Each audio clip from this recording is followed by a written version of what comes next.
안녕하세요. 독일어 신문 읽어준 남자 독신남입니다. 최근 오스트리아 일간지 슈탄다드가 한국의 스트리트푸드 코 도그를 먹는다라는 제목의 기사를 내보낸 적이 있습니다. 코 도그, 이것이 무엇일까요? 아마 핫도그에서 콘을 넣은 콘 도그를 말하는 듯합니다. 한국에서 온 한국식 콘 도그를 비엔나에 있는 한인 레스토랑이 한국 스타일의 콘 도그를 만들면서 코 도그라는 이름으로 팔기 시작한 듯한데요. 매체는 2021년 3월 11일 비엔나 시민 모두가 이 코 도그를 먹고 싶어 한다라는 내용을 전달하고 있습니다. 그리고 이 코 도그의 이미지는 SNS에서 이미 인기를 얻고 있으며 비엔나 길에서 이제 시민들이 즐겨 먹고 있다고 보도하고 있습니다. 매체는 최근 비엔나 징어슈트라스에서는 줄을 서서 기다리고 있고 차례가 오면 한국 스타일의 스트리트 푸드를 창틀 넘어 받게 된다고 설명하고 있습니다. 겨우 창 너머로 핫도그를 하나 받기 위해 그 오랜 시간 줄을 서서 기다리는 비엔나 시민들의 모습을 지금 설명하고 있는데요. 기사는 그 누구도 이 스트리트 푸드의 성공에 관해 아무도 생각을 하지 못했었다고 전하고 있습니다. 단지 한국에서 온 스트리트 푸드를 먹어나 보자는 정도였다고 설명을 하고 있죠. 그러나 지금 미국에서 시작한 이 음식이 한국을 거쳐 비엔나에 안착했고 이 한국 스트리트 푸드를 먹기 위해 비엔나 시민들이 길에서 기다리고 있다고 설명하고 있습니다. 그런데 한국의 전통 음식도 아닌 핫도그에 관해 이리도 자세히 오스트리아 언론이 왜 보도하고 있을까요? 매체는 한국 스트리트 푸드가 인기를 끌고 있는 이 사실보다 그 이유에 집중을 하고 있습니다.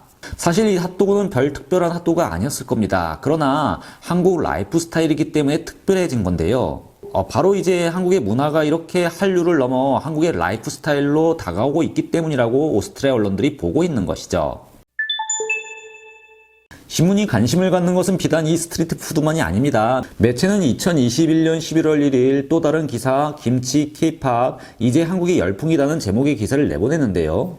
이 또 다른 제목의 기사에서도 이 코어독을 한 예로 다루고 있습니다. 그러면서 더욱더 한국의 라이프 스타일에 대해 집중 보도하고 있죠. 신문은 넷플릭스에서 데이트를 기록한 오징어 게임의 성공 스토리는 멈추지 않고 계속되고 있다고 설명하고 있는데요. 바로 위에서 예로 설명드린 코독처럼 드라마를 넘어 이제 오스트리아 시민들의 삶의 영역으로 한류의 성공이 계속되고 있다고 전하고 있습니다. 신문은 이를 두고 한국 호황기라는 표현을 쓰고 있습니다. 오스트리아에서는 한국의 라이프 스타일 자체가 주목을 끌며 한국 관련 모든 상품이 호경기, 호황을 맞고 있다고 설명하고 있는 거죠. 매체는 이제 한국의 라이프와 그 느낌을 단지 화려한 서울에서만 느낄 수 있는 것이 아니다. 이제 서방 세계의 거리에서도 느껴지고 있다고 밝히고 있습니다.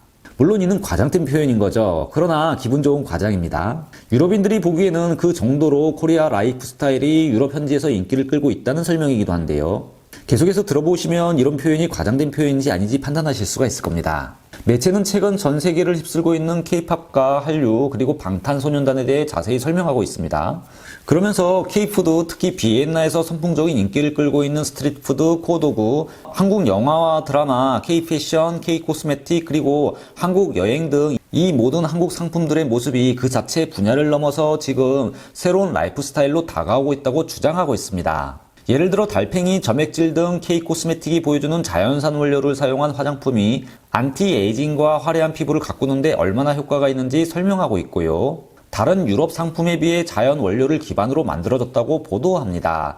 그리고 한국인들만의 화장기술 10단계 피부관리가 유럽에서도 주목을 받아가고 있음을 보도하고 있습니다. 또 한국 음식 관련 김치가 대표 음식이라는 것은 유럽인이 모두가 알고 있죠. 그러나 한국 대부분의 가정에는 이 김치를 위한 김치 전용 냉장고가 따로 있고 더 좋은 맛을 위해 한국인들은 이를 특별히 저장한다고 설명하고 있습니다. 자신들이 먹는 김치는 오리지널 한국인이 먹는 것과 차이가 있다는 겁니다.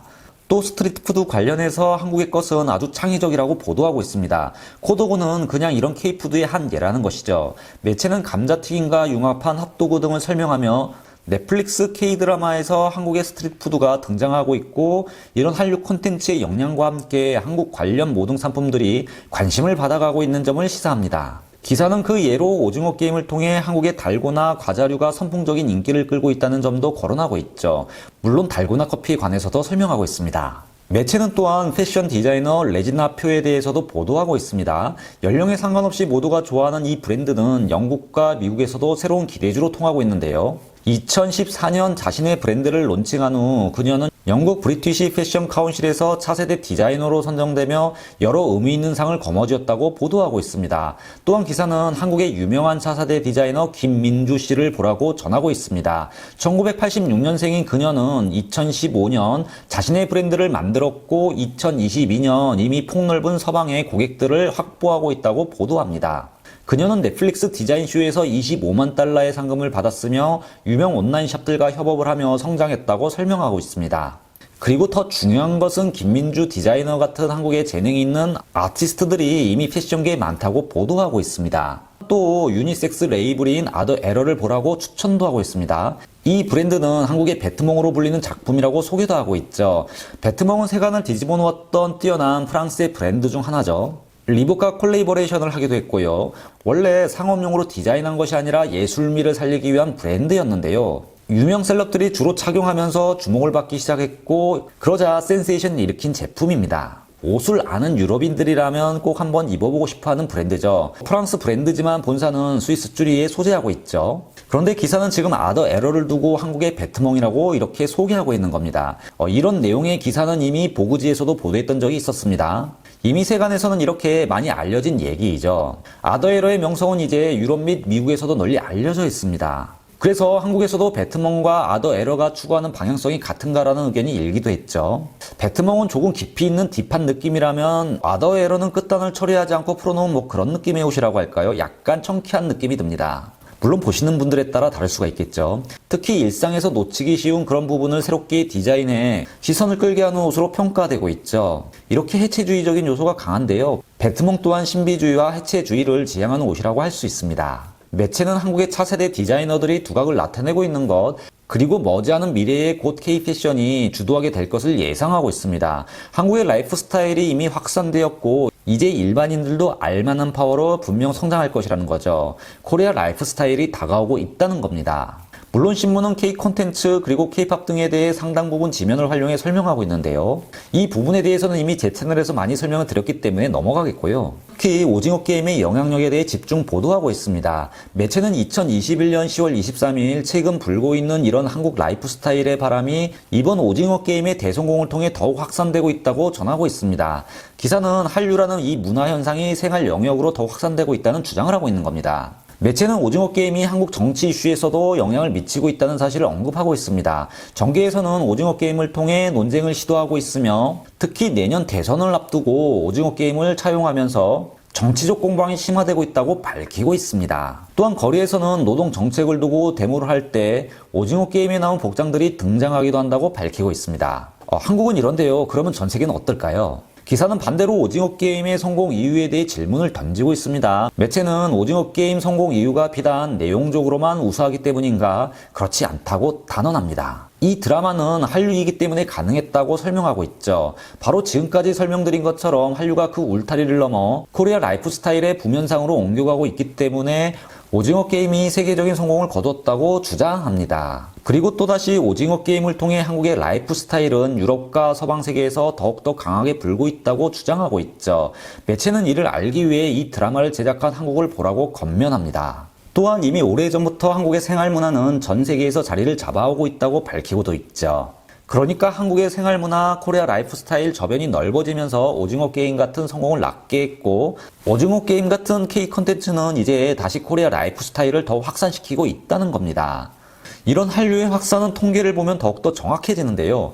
매체는 한류 콘텐츠 수출은 2016년 불과 31억 달러였지만 2019년 3배 성장을 해서 103억 달러를 기록했다고 보도하고 있습니다. 그럼 유럽 국가에서 한류 콘텐츠의 최대 소비국은 어디일까요? 코리아 라이프 스타일에 푹 빠져가고 있는 오스트리아가 아닙니다. 바로 프랑스죠. 신문은 한국 드라마에 대한 사랑은 급격히 커져가고 있다고 설명하고 있습니다. 이는 콘텐츠 라이선스 박람회 격인 프랑스 글로벌 콘텐츠 박람회 칸 미콘을 보면 알 수 있다고 말합니다. 미콤은 세계 최대 영상 콘텐츠 전시회입니다. 지상파, 케이블, 위성을 비롯 전 세계의 방송사와 애니메이션 제작자, 방송 제작업체 그리고 라이선스 및 머천다이징 관계자 모두가 참가하는 영상 콘텐츠 박람회이죠. 대략 5,000개 정도 업체가 참가하기 때문에 전 세계 모든 관계자가 참가하는 전시회인데요. 일단 여기서도 한국 콘텐츠의 파워를 볼 수 있다고 기사는 보도하고 있습니다. 그리고 한류 콘텐츠의 가장 큰 소비자들은 말레이시아, 베트남, 인도네시아라고 매체는 보도합니다. 그러나 유럽 국가 중 가장 중요한 소비자는 바로 프랑스라고 신문은 밝히고 있습니다. 또 이런 한류 콘텐츠의 증가는 한류 산업의 부흥을 만들고 있다고 전합니다. 기사는 한국 콘텐츠 시장은 현재 드라마 붐이라고 설명을 하고 있는데요. 한국은 1년에 100여 개 이상의 드라마를 제작하는 곳으로 세계에서 가장 큰 빅플레이어인 미국조차도 1년에 500여 개의 작품밖에 만들지 않는다고 밝히고 있습니다. 그리고 이런 한류 콘텐츠의 붐은 드라마에만 국한된 것이 아니라고 기사는 강조합니다. 바로 예능에까지 한류는 그 영향력을 확대해가고 있다고 전하면서 그 증거로 기사는 복면가왕을 거론하고 있습니다. 즉 이렇게 한국의 라이프 스타일은 이미 서구 사회에 와 있고 앞으로 곧 일반인들이 알게 모르게 한국 라이프 스타일 영향권 아래 들어가게 될 것이라고 예견을 하고 있는 겁니다. 한류 과연 어디까지 성장을 할 수 있을까요? 지금까지 독일어 신문을 읽어준 남자 독신남이었습니다.